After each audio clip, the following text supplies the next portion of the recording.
the concept of S, T and P, which stands out as market segmentation, market targeting and market positioning.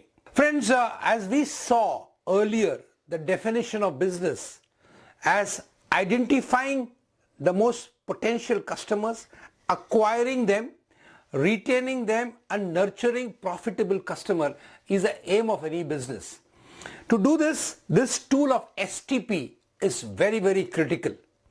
Every organization, depending upon their product and services which they want to sell, need to have a clarity about this STP which they are targeting.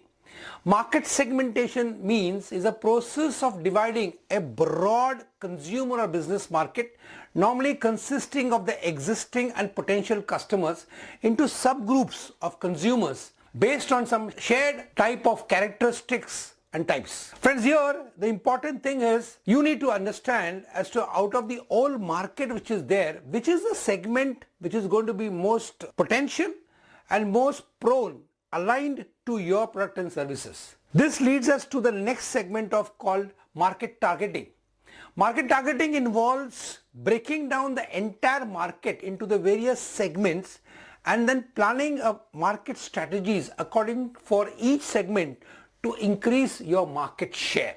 When your segmentation and targeting is right, then you can have the right market positioning for your product and services so that your message goes across to the right audience with the right message and thereby attracts them and makes them interested to buy your product.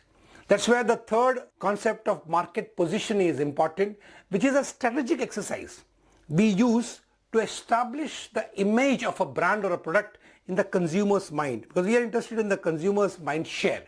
This is achieved through the 4 P's, as we all know, through promotion, price, place and product. The more detailed is your positional planning and strategy, and you are able to define the P's, the more effective the strategy will be. So when your S, T and P, your segmentation, targeting and positioning is in alignment, automatically you will be in a position to attract and generate the leads, which is so very important for every salesperson to work on and thereby convert them into revenue, which is what we are looking for. Even though what we are discussing right now comes within the framework of marketing, but in today's dynamic world, every executive needs to have understanding about all the other functions of business as well. So this STP concept, which is a very simple but a very effective concept for each of the salesperson to understand, relate and act upon, because this is the whys of why you are doing what you are doing. Let us take some example which is there in the market right now. Friends, you know one of the largest selling four-wheeler in the world is a brand of Maruti called Alto. Friends, if you see from this example of Alto, the STP concept, it has been so beautifully aligned to what they wanted to produce and provide to the customer. Alto has become the largest selling four-wheeler ever in the world and consistently maintains a very high market share and market growth.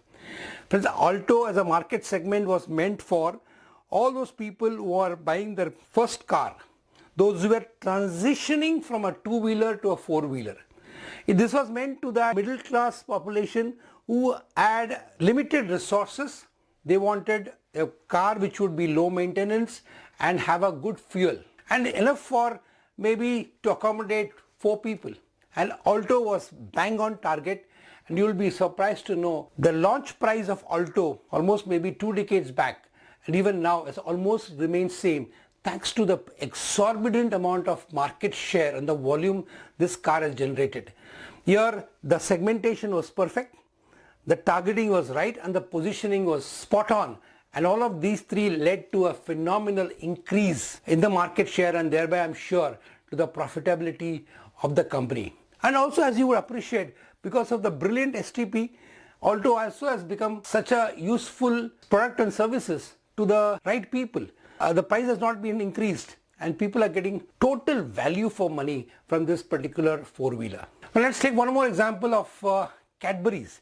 Because as you know, in the late 70s and 80s, Cadbury Dairy Milk Chocolate was targeted towards children. And what Cadbury found was their market share was not going up, because after the age of 12, nobody was eating chocolates because they hate chocolate. They were considered to be juvenile. So Cadbury, using their STP formula, again moved on by changing their market segment, the target market and the positioning. They moved on. If you all remember the famous the girls ad in the cricket field, wherein it was positioned as the one which is meant to express joy and happiness in the youth. And if you would see, automatically the target was now shifted from the children to the youth. And right now, if you see, Cadbury has positioned itself as an alternative to sweets. And it has made as one where the entire population, all the families in the world are today its market. So by shifting the positioning, by shifting the market segment, shifting the target market and the message, today Cadbury has become a substitute for sweets, thereby having a humongous amount of market potential, the opportunity to grow their market and thereby increase revenue. So friends, this is what every dynamic sales and marketing guy, as well as entrepreneurs and business owners, have to think in terms of these concept of market segment, market targeting and positioning, and see how they can reach to more audience with a better possibility of getting a higher turnover, higher share and a higher position in the market, which is what we're going to see in the coming session as well. So this is the concept of STP, which I feel every sales guy should have a comprehension about.